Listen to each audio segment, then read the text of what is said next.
Survivor fans, you want to listen up to this. We're about to talk with host Jeff Probst about his takes on Survivor, being host, and maybe a little teaser on season 50, plus his special relationship with Scott Duncan, the filmmaker behind The Boy from St. Croix. Jeff, I know that Scott is a good friend of yours. You guys have worked on every single season of Survivor together. So what does him and his brother's story mean to you, and what are you most excited for with this documentary? Well, Scott Duncan, who made this movie, is my co-conspirator on Survivor. The visual look of Survivor is Duncan. What I love about the movie is, in an era in which everybody talks about everything they do, we're seeing a story of a truly NBA great, but a guy who never had to tell you about it. And the reason is because when you watch the movie, he was raised by a community that said, we're going to teach you how to be a good, humble person. You go do whatever you want in the world, but you will always have this foundation of an island community, a blood family, you know, that really raised him in a beautiful way. And I was moved from the movie, and I still got all the NBA great stuff that I want. Yeah. Which I'm interested, you know, you talked about that island family, right? And you get that every season filming Survivor, because I know the cast and crew and the village you guys build out there in Fiji is much like that. Did you feel like there was, you know, did you find any resonance of like, oh my gosh, this is kind of what we do with our show, even though obviously these are people's home and you're filming a show? Blake, it's a great, that's really great what you picked up on. Honestly, I never thought about it. It's exactly what we've developed on Survivor for 25 years. Here's a little fact. We have 72 babies that were made from people who met while working on our show. Not 72 babies from people who work. They met on our show and now have babies. That's the community we've developed. Duncan and I have been there since day one. And I think you're right that same idea of, if you really do have a community and you rely on each other and you trust each other, you can build something bigger than you could ever build on your own. You see that in the movie about Tim Duncan, and you see it on Survivor, not only from the players, but behind the scenes from the people making Survivor. Yeah. Okay, you know, I have to get into Survivor a little bit here. So, you know, you have been so integral in this show, there since day one, host and executive producer, right, of the show as well. So for you, what's it just meant to you to be there every day, see every contestant, know the cast and crew, and just Survivor be so much of your life over the last 20 plus years? I didn't really fully understand how big an impact it's had until we put this book together. It's a visual book about Survivor. It comes out with Survivor 50. But in doing the book, we looked through 1 million photographs over 25 years. And I was reminded, this has raised me.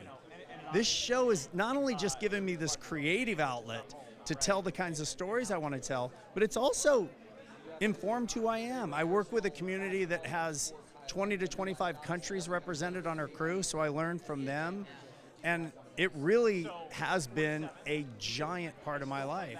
And I can't believe we're celebrating Survivor 50, you know, in just a few months. It went by this fast. Yeah, I'm very excited for that. Now, something else I always think about, maybe from your perspective, is, you know, you get to snuff every single torch of all the contestants that are eliminated.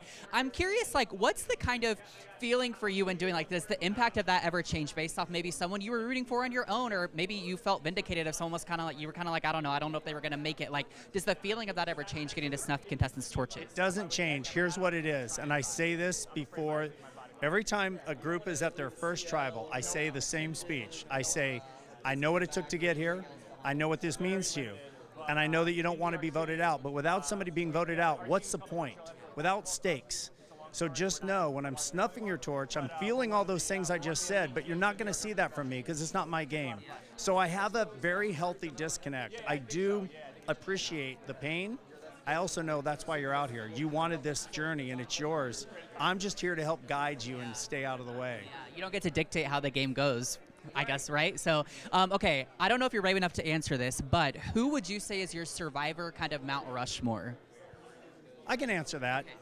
I think Mount Rushmore has got to be Boston Rob, Sandra, Tony, and Parvati.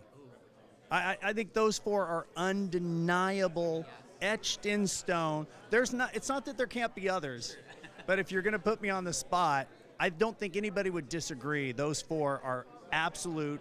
They get every vote from every fan and every other player, and so I would put them up there. Yeah, they're definitely four of my favorites, so I think those are great four options there. Now, final question.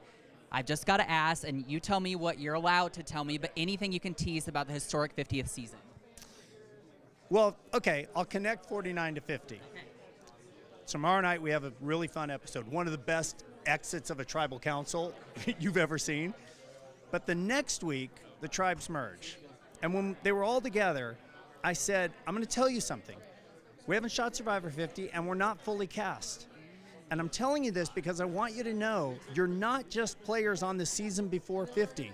You're players on our 49th season, and if anybody here makes a big enough mark between now and the end of the game, you could end up on 50. And it lit a fire because I think there was a feeling that maybe we are just the season before 50, and it changes the back half of the season. It's bananas with really unpredictable gameplay because suddenly people have something to prove. I want to be on 50, and 2 players from 49 end up on 50 as a result of that moment. So then you get to 50.